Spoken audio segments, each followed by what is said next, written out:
देखिए पढ़ लेते हैं। अनुच्छेद 124 खंड 5 में अनुच्छेद 124 का जो क्लॉज 4 है उसमें वर्णित जो महाभियोग की प्रक्रिया है के लिए, महाभियोग की प्रक्रिया के लिए, प्रोसेस के लिए विस्तृत नियम बनाने की शक्ति दी गई है। उसमें देखिए फिर क्या हुआ, संसद ने इस अधिकार के तहत, किनको प्रक्रिया बनाने के नियम का अधिकार है, उसके साथ संसद ने न्यायाधीश जांच अधिनियम 1968 लागू किया, जो महाभियोग की संपूर्ण प्रक्रिया मतलब प्रस्ताव शुरू होने से जांच तक को विनियोजित व्यवस्था करता है। ठीक है, जो इन्होंने एक्ट पारित किया, न्यायाधीश जांच अधिनियम 1968। दो कानून बने, न्यायाधीश जांच अधिनियम 1968 एक्ट, जिसमें जांच समिति बनाने, आरोप तय करने तथा रिपोर्ट प्रस्तुत करना है। ठीक है, न्यायाधीश जांच नियम 1968 जिसे 1970 भी बोलते हैं, जांच समिति का गठन व उसकी कार्यप्रणाली का प्रावधान है। अब देखिए, ठीक है, ये आपके दोनों क्लॉज हो गए। ठीक है, ये दोनों क्लॉज उच्च न्यायालय के लिए भी लागू होते हैं। सेम प्रोसेस है न्यायाधीश को हटाने का।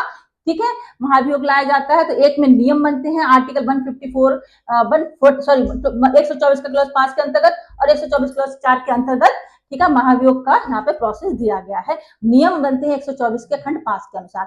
देखिए यहाँ पे एक टर्म यूज हुआ है, कुल सदस्य संख्या के बहुमत। कुल सदस्य संख्या के बहुमत का मतलब ये है, देखिए अगर लोकसभा में कुल निर्धारित सीटें 545 हैं, भले ही 530 सदस्य चुने गए हों या फिर सीटें खाली हो, फिर भी कुल सदस्य संख्या का मतलब 545 सीटें ही हैं।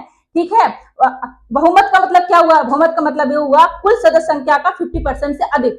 ठीक है, कुल सदस्य संख्या का 50% से अधिक, मतलब जितनी ये सीटें हैं 545, उसका 50% से अधिक हो गया कुल बहुमत। ठीक है, आया समझ में।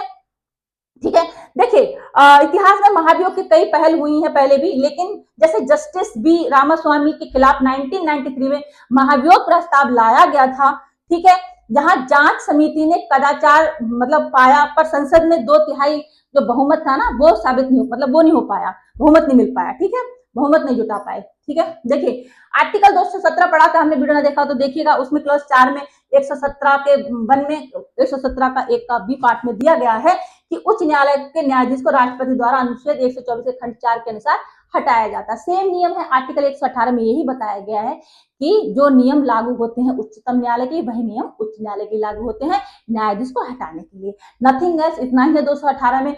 उच्च न्यायालयों से संबंधित कुछ उपबंधों का देखिए उच्चतम न्यायालय से संबंधित कुछ उपबंधों का उच्च न्यायालयों पर भी लागू होना। तो किस प्रकार के उपबंध है मैंने बता दिया, खंड 124 का 4 और 124 के 5, मतलब उच्चतम न्यायालय को जो न्यायाधीश को हटाने के जो नियम है वही उच्च न्यायालय के न्यायाधीश को हटाने के लिए है।